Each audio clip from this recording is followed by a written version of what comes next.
세상에 있는 모든 것들은 흘러 떠내려 갑니다. 세월도 흘러가고 사상도 흘러가고 유행도 흘러갑니다.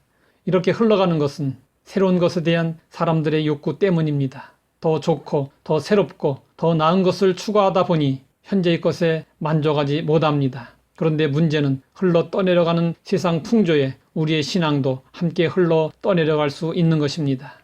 그러므로 성경은 말씀하고 있습니다. 우리는 들은 것에 더욱 유념함으로 우리가 흘러 떠내려가지 않도록 함이 마땅하니라. 우리에게 구원을 주신 예수님에 대하여 들은 것을 잊지 말고 기억하라는 것입니다. 신앙생활은 흐르는 물을 거슬러 올라감과 같습니다. 멈추는 그 순간 흘러 떠내려 갑니다. 성도들이 항상 충만한 가운데 신앙생활 하는 것은 아닙니다. 갈등하며 방황할 때도 있고 뒤로 물러날 때도 있습니다. 왜 이런 일들이 일어날까요? 우리에게 주어진 구원을 등한히 여기기 때문입니다. 2010년에 칠레에서 터널 붕괴 사고가 났습니다. 33명의 광부들이 622m 지하 갱도에 갇혔습니다. 전 세계가 이 사람들의 생명이 어떻게 될 것인가 비상한 관심을 가지고 지켜보았습니다.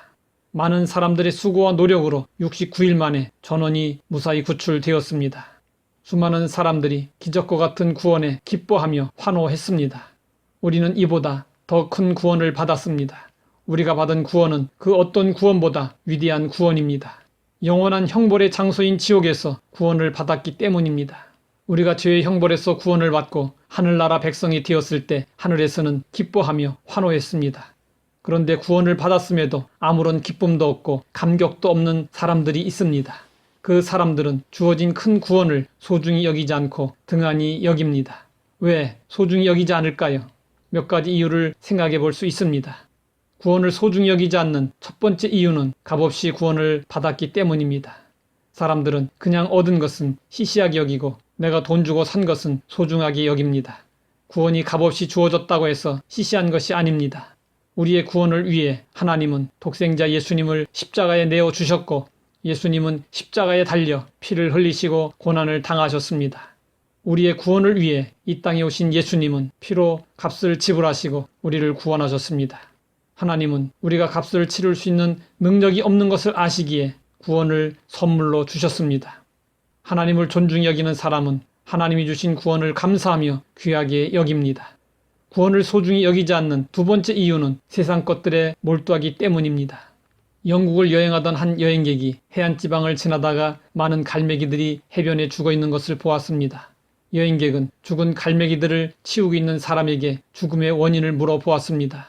그러자 그가 이런 대답을 했습니다. 이곳에는 여행객들이 많이 옵니다. 여행객들은 갈매기에게 맛있는 먹이를 던져줍니다.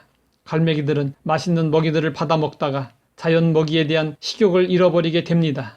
철이 지나서 여행객들의 발길이 끊어지면 갈매기들은 바닷속에 많은 먹이를 놔두고도 여행객들이 던져주는 음식을 기다리다가 굶어 죽고 만 것입니다.